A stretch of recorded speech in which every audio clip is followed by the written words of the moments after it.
Hey, hope you're doing great. It's good to be with you. And today we have a super exciting topic. Of course, I feel like they're all exciting, they're all just fun. I love talking about travel. So I love talking about different places where we can go. Today we are talking about road trips. Actually, we're talking about self-drive vacations. And so I'm going to talk about the five best self-drive vacation destinations. So let's jump in and get started. A road trip is kind of magical in some ways. You have the freedom of driving yourself along the open road and you're in charge of everything. You can stop whenever you want to for as long as you want to. I really love putting together self-drive vacations for people. So I do the accommodations, I can do the flights, I can do the excursions and the car rental. Like I can totally plan everything except you get to do the driving and you get to spend as much or as little time in different places as you want to. So you've got convenience, you've got freedom, and you just get to kind of, pick your way along and you know what the destinations are for every day and you know kind of what's included, but you have a lot of freedom in the opportunity to have a self-drive vacation. So let's talk about probably my top five destinations that I'd love to send people on self-drive vacations. The first one is New Zealand. Okay, you guys, imagine cruising along in a car with these endless scenic views stretching out on either side. Like it's just such an adventurous, fun country to do a self-drive vacation in. Being able to pull over to see a little lake or to, have a picnic on this side of the road in this fun little cave or this little forest area. Oh, look at that mountain up there. Let's go try some hiking. That is all about New Zealand. If you love The Hobbit or Lord of the Rings, then oh yes, I've got a pretty magical setup for a self-drive vacation. Of course, as we're putting it together, because it is a self-drive, you can pretty much decide all of the inclusions or the sightseeing that you want to do along the way. So it can be, adventurous, it can be a lot of sightseeing, or you can kind of just do, some down days also. Back to Hobbit or Lord of the Rings. There's the Hobbiton movie set. There's what's called the Wellington Weta Workshop, and they show you how they put together all of the workshop for all of the little scenes and everything, big scenes, all kinds of mountains, scenery, all kinds of things. So whatever your interest, New Zealand might really have it. You can do everything from lots of adventure to just kind of comfortable drives and sightseeing. Of course, there are the cities and towns, Auckland, Queenstown. There's vineyards. Oh my gosh, there's just so much scenery.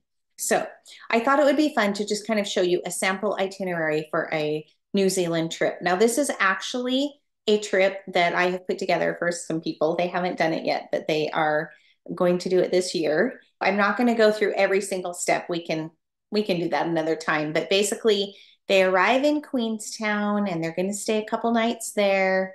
After a couple days in Queenstown, they are going to go explore. It's called Safari of the Scenes. And you get to explore all the locations for the Lord of the Rings films. So there's no sets still there, but you just get to enjoy the scenery and you get to see like where the Misty Mountains are, the pillars of the Argonath, where Isildur fell, the ford of Bruinen. Anyway, it's just there's like four-wheel drive crossings. There's just, oh my gosh, it's just so fun to get to see all of these Lord of the Rings sites. So that's one day that they're going to do. They are going to do a helicopter flight, which is to a glacier. So that's not the glaciers. That's not part of the Lord of the Rings or Hobbits, but it is part of New Zealand. So they're going to pick up some really fun things. They're going to do a heli hike, a glacier heli hike. Super fun. Get to explore the glaciers. Then they're, just checking out a bunch of the towns and the areas. They're going to Christchurch and then they're going to Nelson. Nelson is on the beach and these people wanted to also have some time on the beach. And so they get to stay for a couple nights at this great hotel right on the beach. And then we jump back into some more Hobbit, Lord of the Rings stuff. And they're going to go on a Hobbit rafting excursion down the Pelorus River. And so it's a 4-hour Hobbit barrel run rafting tour. And so you get to, you're wearing a wetsuit and you hop on your raft and basically you get to float down the river just like the hobbits did. So that's really fun. They are going sea kayaking. Remember, I told you they wanted some beaches thrown in there as well.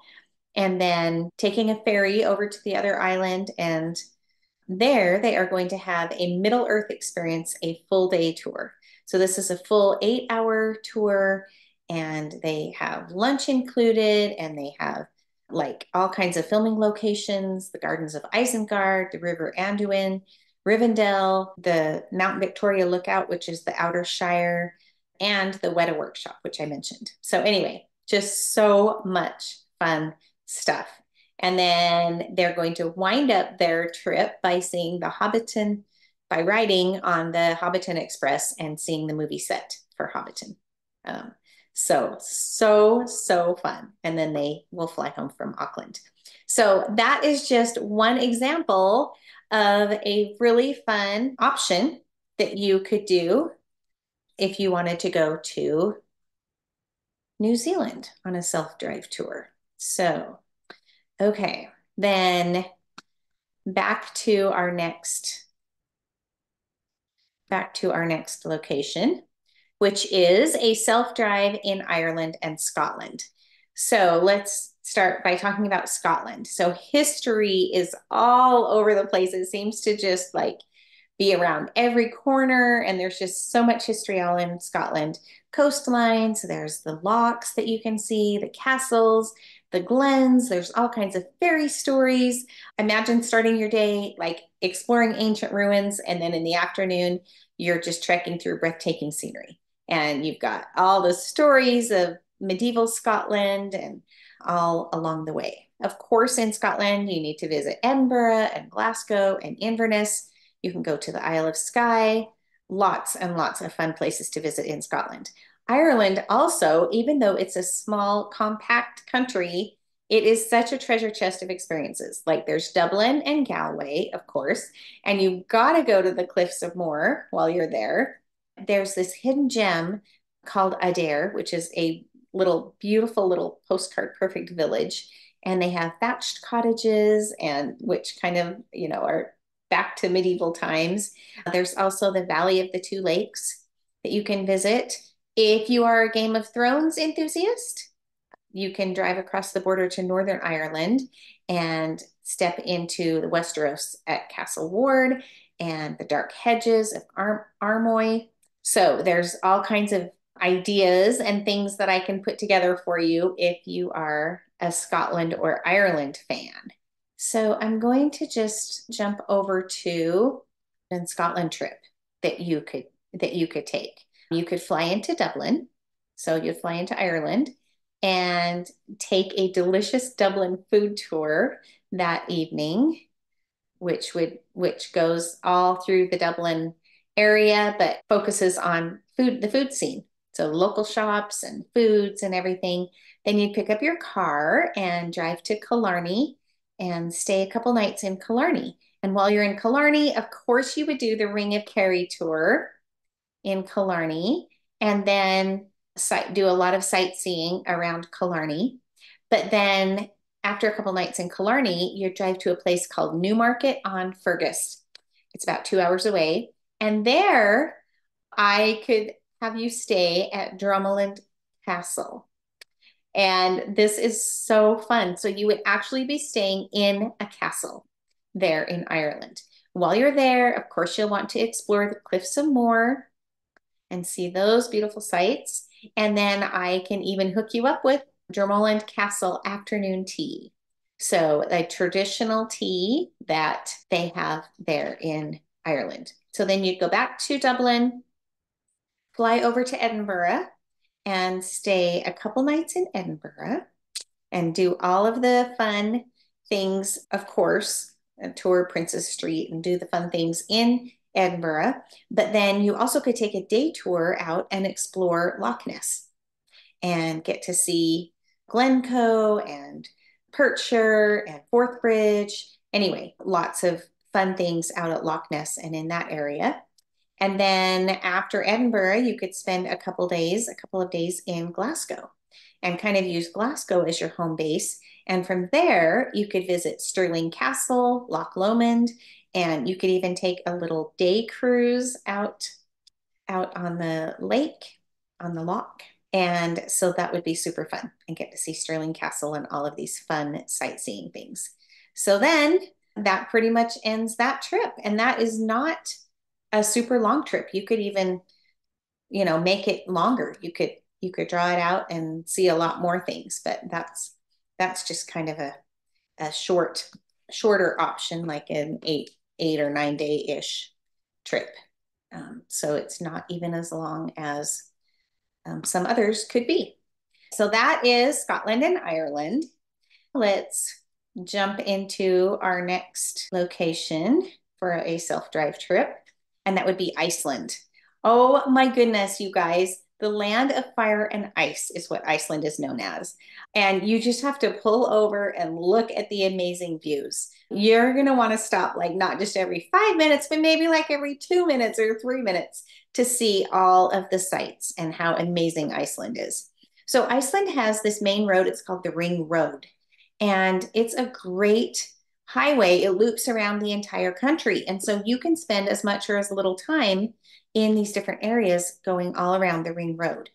And it's just like basically you're driving along and you pull over. Wow, is that a glacier? Or wait, we got to check out that waterfall. And it's not just like tiny little examples of waterfalls and glaciers. They're like huge waterfalls, towering waterfalls. They're like amazing glaciers.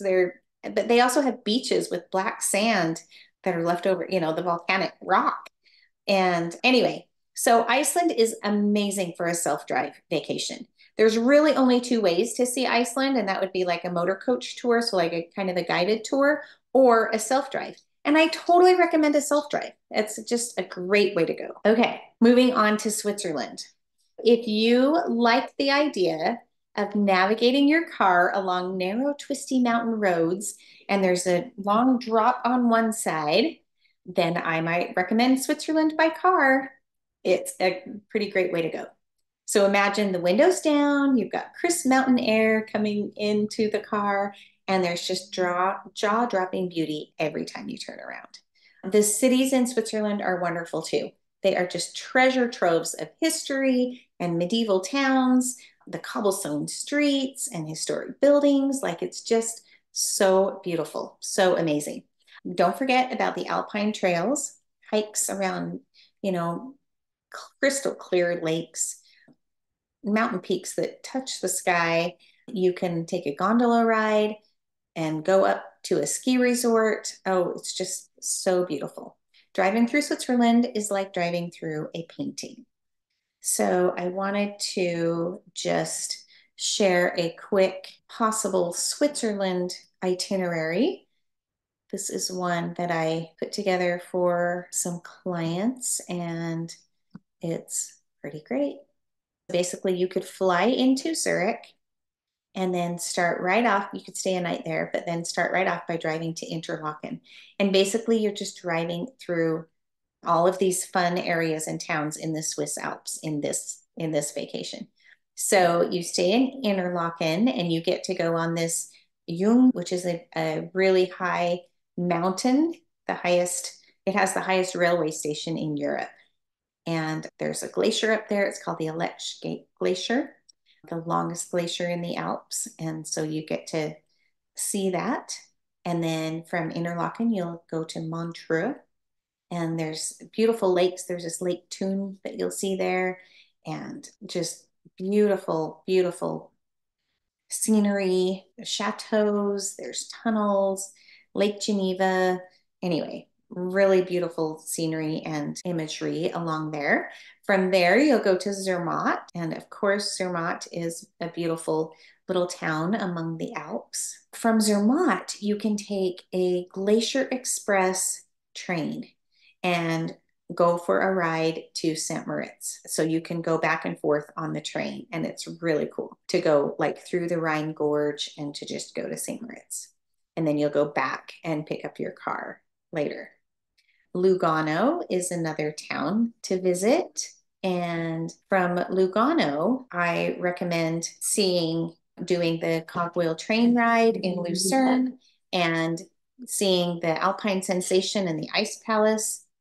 From Lugano, you can drive to Lucerne. Now, Lucerne is a great area to see lots of things around that, like to do a lot of sightseeing. So Mount Pilatus, do a lake cruise, take a cable car, and really see that area. You can go to Mount First, which has an amazing suspension bridge and a zip line, a mountain cart, all kinds of fun things that you can do up there. And then from there, go back to Zurich and return your rental car and fly home. So that is a fun Switzerland itinerary and just gives you a little bit of an idea of what you could do there. Okay, the fifth place that I recommend doing a self-drive tour is Australia. Just saying the name Australia makes you think of endless adventures. You get to set the pace, choose the path, and off you go. So there's the outback, which is a huge expanse and with a horizon that stretches on forever and just nature around every bend. You can go driving down the coast with the salty breeze in your hair, stop at some of the world's best surfing spots and watch the waves or watch the surfers or try some surfing yourself. There's the Great Ocean Road in Victoria, and it's just this winding voyage that goes like through cliffs, or not through cliffs, by cliffs, through the rainforest, past the beaches. Like it's just this amazing drive. And there are, of course, great cities and towns to visit, Melbourne and Sydney and Geelong. You can visit there's a rock formation called the 12 Apostles that just jut out from the sea. Or there's, like I said, lots of surfing towns and little villages along the way. There's the Great Otway National Park that you could see. You can drive from Brisbane to Cairns, from Alice Springs to Darwin, or across the Kimberley Mountains in Western Australia. So there are so many places to see, so many things to do in Australia as well. A self-drive vacation is a perfect blend of structure and freedom. I would be totally happy to help you figure out one, help you set everything up, the tours and the cars and the hotels and everything, and then just let you explore. So let me know if you are interested. I'd love to help you with any of that you may want to do. And let's talk. Or let me know if you would rather go somewhere else and just want to explore some options. Thanks. Have a great couple weeks, and we'll talk to you soon. If you've enjoyed this podcast, I would invite you to like, share, or leave a review. Let's help grow our wellness travel community.